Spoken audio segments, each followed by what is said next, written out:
Olá, pessoal! O Jornal Pedagógico é uma realização da Subsecretaria de Formação Continuada dos Profissionais de Educação da Secretaria de Educação do Distrito Federal. Olá para todas e todos.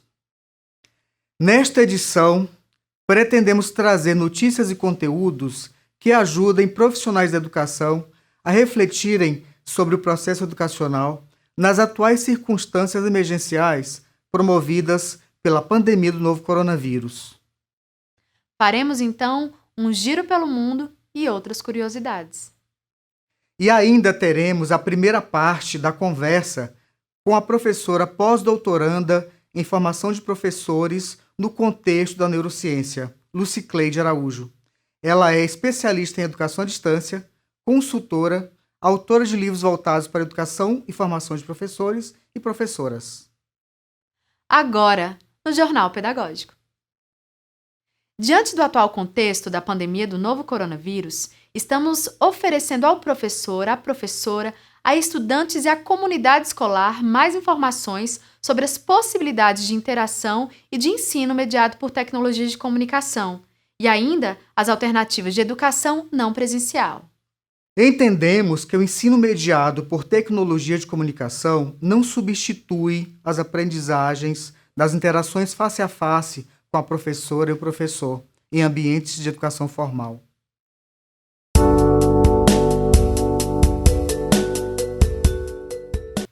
As primeiras evidências de utilização da educação à distância remontam ao século XVIII, quando um curso por correspondência foi oferecido numa instituição de Boston, nos Estados Unidos.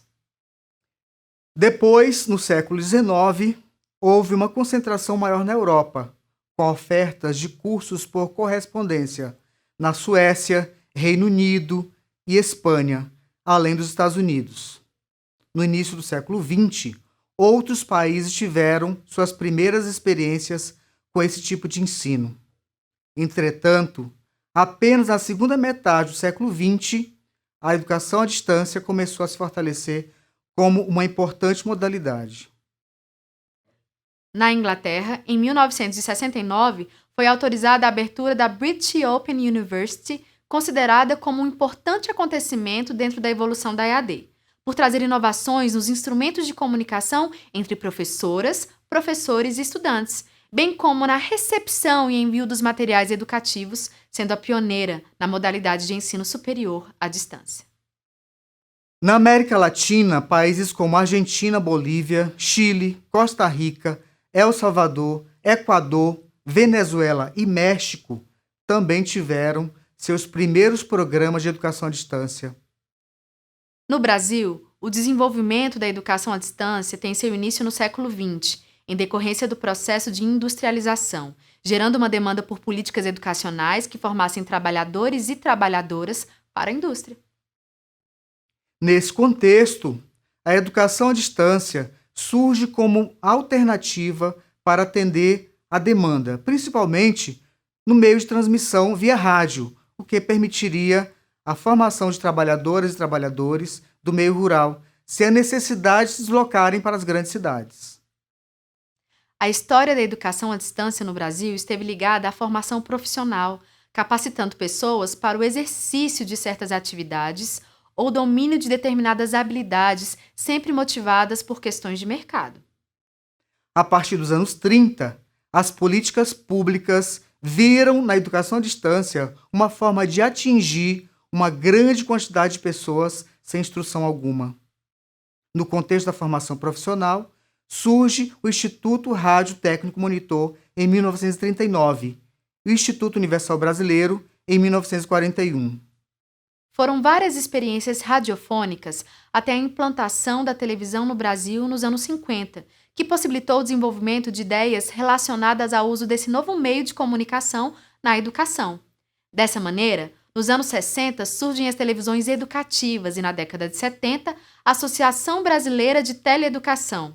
Ainda no contexto do rádio, foi criado em 1973 o projeto Minerva, que disponibilizou cursos para as pessoas com baixo poder aquisitivo. Em 1978 foi criado o Telecurso Segundo Grau, uma parceria da Fundação Padre Anchieta e a Fundação Roberto Marinho. Seu foco era a preparação de estudantes para o ensino supletivo de segundo grau.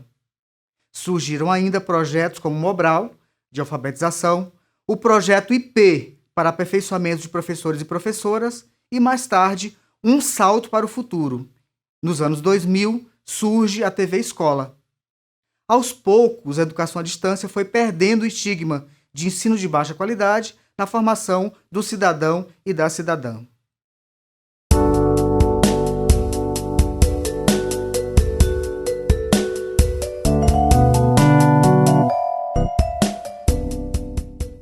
Não tá fácil, né, gente? Ficar em casa, enfrentar todo o isolamento social durante esse período de quarentena. A pergunta que fica é como devemos enfrentar o estresse em tempos de pandemia? Pesquisadoras e pesquisadores da Pontifícia Universidade Católica do Rio Grande do Sul e de Campinas, em São Paulo, Juliana Veine, Eliana Vicentini, Murilo Araújo, Wagner Machado e Sônia Enumo elaboraram a Cartilha para o Enfrentamento do Estresse em Tempos de Pandemia. As psicólogas e os psicólogos buscaram conhecimento sobre como reagimos ao estresse e sobre como podemos lidar com essas situações difíceis. A cartilha está baseada em recomendações feitas por instituições científicas e oficiais, como a Organização Mundial da Saúde. Na atual situação de pandemia, é comum ter sentimentos e emoções negativas como medo, tristeza e solidão, além de ansiedade e estresse. O excesso de notícias sobre a pandemia, a mudança de rotina, o distanciamento físico e as consequências econômicas, sociais e políticas relativas a esse novo cenário podem aumentar ou prolongar esse desconforto emocional. Dar conta desses desafios atuais pode não ser uma tarefa fácil para todos e todas. Como reconhecer os sintomas de estresse e ansiedade? Cada um de nós possui reações diferentes ao estresse e à ansiedade, mas os sinais mais comuns incluem sinais físicos, como dor de cabeça, dores musculares, aumento dos batimentos cardíacos, alterações drásticas do apetite e do sono, má digestão, cansaço e falta de energia, tensão muscular, dores em geral sem causa aparente e a piora no quadro geral de quem já tem uma doença. Os sinais emocionais são sensação de tristeza, culpa, medo ou preocupação, desânimo, irritação, indiferença afetiva. Os sinais comportamentais são perda de paciência com as pessoas, aumento do abuso de substâncias, remédios, álcool, cigarro, agitação. Os sinais cognitivos são perda de memória, dificuldade de concentração nas tarefas, dificuldade de tomar decisões, pensamentos repetitivos, dentre outras coisas. A cartilha para o enfrentamento do estresse em tempos de pandemia ainda aponta algumas sugestões, tais como buscar informações sobre o que fazer para se cuidar e cuidar dos outros, escolher fontes de informações confiáveis e procurar saber a procedência das notícias que recebe. Não difunda informações falsas. Use sites oficiais como o da Organização Mundial da Saúde, do Ministério da Saúde e das universidades. Evitar ficar o dia todo checando as redes sociais ou lendo jornais e ouvindo notícias para não haver sobrecarga de informações. Fazer isso pode te deixar mais estressado e ansioso. Por isso é importante delimitar um momento, um horário específico para isso. Preencher seu tempo com informações otimistas e atividades prazerosas. Planejar atividades para o dia que não sobrecarreguem seu corpo e a sua mente. Separar horários para trabalho, lazer e interação familiar. Incluir na sua rotina ações de autocuidado, exercício físico, meditação ou relaxamento e uma alimentação saudável, incluindo frutas e verduras. Fazer uma lista de tarefas por ordem de prioridade e procurar resolvê-las, uma a uma. É uma boa dica para manter o foco estabelecer pequenas recompensas após a finalização de cada tarefa, como assistir a um episódio da sua série favorita ou ficar alguns minutinhos com seu animalzinho de estimação. Se você está preocupado com sua situação financeira, uma boa dica É organizar uma tabela com seus ganhos e seus gastos e, acima de tudo, acreditar que pode fazer algo para melhorar a forma como está lidando com tudo isso.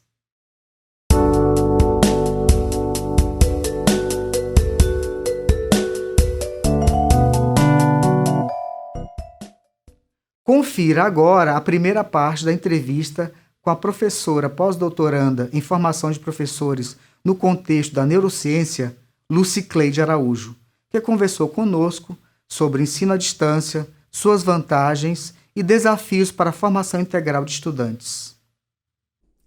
Está todo mundo muito interessado em saber se a alternativa desse momento para o enfrentamento à quarentena é realmente a educação à distância. É importante dizer que, nesse momento, o que nós estamos tentando fazer dentro da Secretaria de Educação é ofertar o ensino mediado por tecnologias. Será que isso e educação à distância são exatamente a mesma coisa? Para responder melhor a essas questões, nós vamos ter uma conversa rápida com a professora pós-doutoranda Lucicleide Araújo, que também é especialista em educação à distância e que vai lá da casa dela, porque a gente sabe que a gente está nesse período de isolamento social super importante para a contenção do vírus, né, gente? Então, lá da casa dela, ela vai responder para a gente algumas questões. Para início de conversa, eu queria agradecer muito a participação da professora Lucicleide. É um prazer para a gente que ela esteja aqui junto conosco nessa iniciativa da EAP para acrescentar a formação continuada, informações e notícias relevantes. E a primeira pergunta que eu faço, então, a você, professora Lucicleide, é se você acha que a educação à distância como modalidade nesse momento tem condição de sanar todas as necessidades da educação básica no Distrito Federal. Com a quarentena provocada pelo coronavírus Covid-19, como sabemos, decretos foram instituídos para o isolamento social como medida preventiva. E diante deste contexto, todas as instituições públicas e privadas tiveram de se reinventarem, buscando estratégias alternativas por meio do uso de recursos tecnológicos como plataformas online, teleaulas, recursos educacionais abertos, conteúdos digitais, videoconferência, em tempos síncronos e assíncronos, para seguir o calendário letivo, por meio do acesso por parte dos estudantes às aulas e às atividades online via dispositivos conectados à internet, garantindo-lhes a segurança e a possibilidade de continuidade dos estudos no conforto de suas casas. A educação à distância no Brasil atravessa décadas, marcando sua história de sucessos, levando educação através da mídia impressa, através do rádio, através da televisão e agora atualmente através da internet às demandas da população. Neste momento de pandemia, ela surge como uma modalidade de ensino e aprendizagem fundamental para propiciar um desenvolvimento disruptivo nos processos de ensino-aprendizagem e transformador, ainda principalmente os baseados em metodologias tradicionais.